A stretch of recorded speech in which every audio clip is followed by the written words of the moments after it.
as a New Yorker from Brooklyn going to Madison, Wisconsin, I definitely had a culture shock. When I talked to other people, they were like, Madison's the best school ever. There was a cult following around it that other schools didn't have. What was the first thing where you were like, I'm not in New York anymore? I first fell in love with the cheese curds. And then obviously the accent was... sexy. Oh. In a Jeffrey Dahmer type of way. It was... Got it.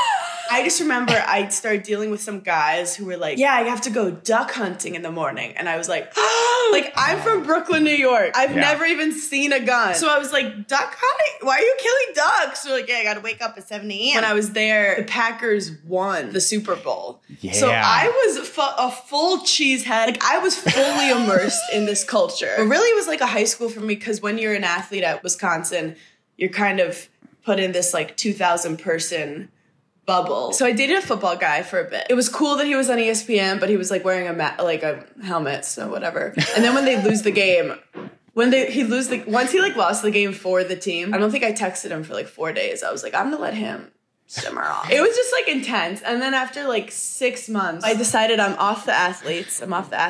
And I started hooking up with a Bucky. Oh, yeah, you did. Because Bucky's hot. I mean, Bucky can do so many push-ups. So many push-ups. And Bucky has swag. Like, when Bucky walks in the room, everyone is like, that's Bucky. He happened to have some ins with the KK. Because he was friends with the hockey guys. The hockey guys were really in with the KK, the college club, which is like the best, one of the best bars. And like when I was a freshman, they would like get us through the kitchen of the KK. Like you'd see this huge line outside and they'd be like, we get you through the back, like we got you. And they'd have a couple, they were like, your friend can't come. Like it was a whole, like the most fun part of the night was how are we going to get into the KK? For those who don't really know about the KK is kind of like this grungy underground bar that right next to all the frat houses, sorority houses, whatever. Yeah. And it's kind of like the Studio 54 of Madison in a way. It's a very Wisconsin Studio 54. I guess because the athletes love going there. It's this beautiful energy of like the athletes, the frat people. It's a little like high society of Wisconsin. I don't know. It was all about the KK to me at the end of the day. I just have this vision of you walking through the KK with just Bucky. Like full-on Bucky, just guiding you by the hand. Yeah, in front of me in the crowd. I'm just like, don't look at me. Everyone's like buying him drinks. And I'm like, babe, like, can we have some privacy? The hard thing with Bucky's is that there's actually like 8 or 9 of them. Yeah, maybe you can confirm this. Do they all have matching tattoos? Actually, they do. But it's very secretive. Like, they act like they're Batman. They're like, can't tell anyone who I've become. They must never know. Don't tell anyone who I am at the night. And I'm like, okay, you're at a charity ice cream event at night. Like, calm down. But there was like 9 of them. So when you'd see them, you wouldn't know if it was him or someone else. So I would like kind of like go up to it and be like, see how he's acting, but he can't act weird. Like, they're very professional.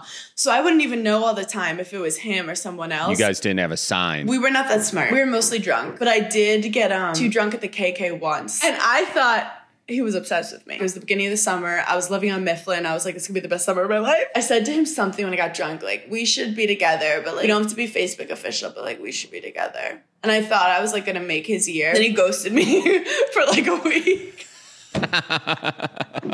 And then I was like all upset. Like, I was like, should I go to the KK? Like, will he be there? It was like a whole drama. Like, in my head, I'm like, I'm a catch. Like, this guy's so lucky. And then his head, he's probably like, I'm starting summer as Bucky. And I don't want this girl hanging on to me at the KK every weekend. I'm like, you're not even a hockey player. I was so bright-eyed and innocent. And I was just like, about to make this guy's night. Wow. And then whenever I'd see him on the TV, I'd be like, turn it off.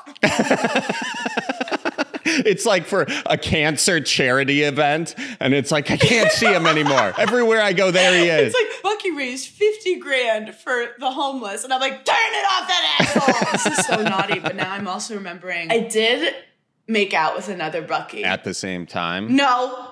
Charlie, don't put that on me. I was heartbroken. I'm a journalist. I had to ask the question. Oh no, they have a name for it. They have a name for the. It's called the people who date Buckies. Does it rhyme with Buck? Yes, I think it might. Is it a furry chaser? I don't know. They had a name for furry chaser. It. Well, it rhymes with Jersey chaser. So yes, it was furry chaser. This was your rebound, Bucky.